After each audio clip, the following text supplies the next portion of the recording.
SIR নিয়ে নির্বাচন commission যেভাবে মেঘের আড়াল থেকে একটা যুদ্ধ শুরু করেছে, আমাদের নেতা সর্বভারতীয় তৃণমূল কংগ্রেসের সাধারণ সম্পাদক অভিষেক বন্দ্যোপাধ্যায় কয়েকদিন আগে দিল্লিতে নির্বাচন কমিশনে যে ডেলিগেশন দিয়েছেন, খুব পরিষ্কারভাবে উনি নির্বাচন কমিশনকে জানিয়েছিলেন যে এই যে 1,40,00,000 লজিক্যাল ডিসক্রিপেন্সির কথা বলা হচ্ছে, নির্বাচন কমিশনের যদি সাহস থাকে সেই তালিকাটা প্রকাশ করা হোক।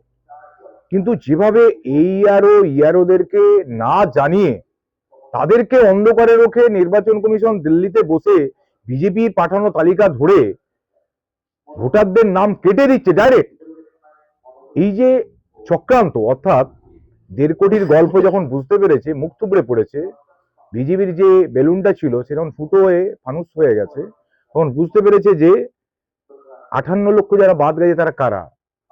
Dead voter, shifted, transfer, double entry, সেখানে রোহিঙ্গার কোনো গল্প নেই।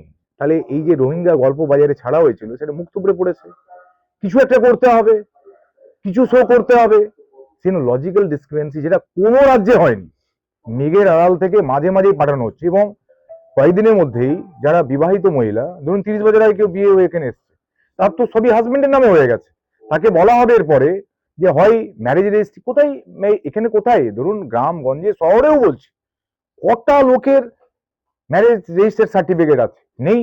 তাদেরকে বলা হবে যে তোমার বাবা বা তোমার মায়ের সঙ্গে লিঙ্ক আপ আছে, তুমি লিঙ্কেজ চেঞ্জে 2002, তাহলে বাবা বা মায়ের কোথাও তোমার সঙ্গে নামের কোন আইডেন্টি প্রুফ আছে, তুমি নিয়ে এসো, কোথায় পাবে?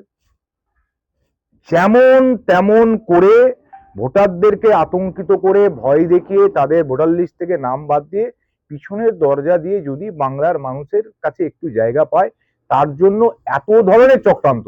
ফলে যেখানে আমরা যাচ্ছি সেখানে মানুষকে সামাজিকভাবে সচেতন করার জন্য যে না, আপনার এই নো ম্যাপিং এ নেই বলে আপনি ঘরে বসে থাকলে ভুল করবেন, কালকে আপনার ডাক পড়বে, লজিক্যাল ডিস্টেন্সে আপনার নাম আছে, কালকে আপনার কাছে যাবে, বিএলও যাবে, চিঠি ধরাবে, আপনাকে সে হিয়ারিং এ উপস্থিত থাকতে হবে। এখন থেকেই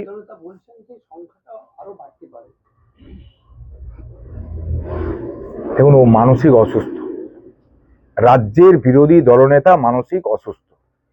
আবার কয়েকদিন আগে যেভাবে স্বরাষ্ট্রমন্ত্রী এসে দিলীপ ঘোষকে ডেকে মিটিং করেছেন, তারপরে ও আরো মানসিক অসুস্থ হয়ে পড়েছেন। এখন দেখবেন যে মুখের ভাষা পরিবর্তন হচ্ছে, আর সেই যে ভলিউম কমে গেছে।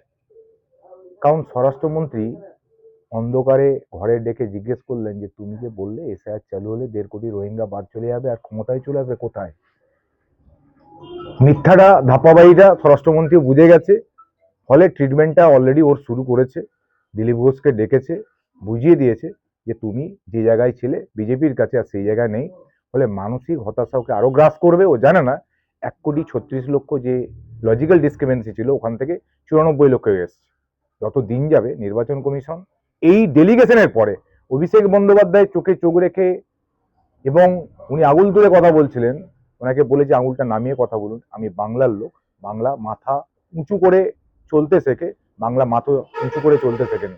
ওটার পরেই 94 হয়েছে, ওটা আগামী দিনে 54 লক্ষ হবে। কিন্তু আমরা সজাগ আছি, যেখানেই যাব মানুষকে সচেতন করবো একটাই, যে সজাগ থাকুন, যে কোনো সময়তে আপনার কাছে চিঠি যেতে পারে।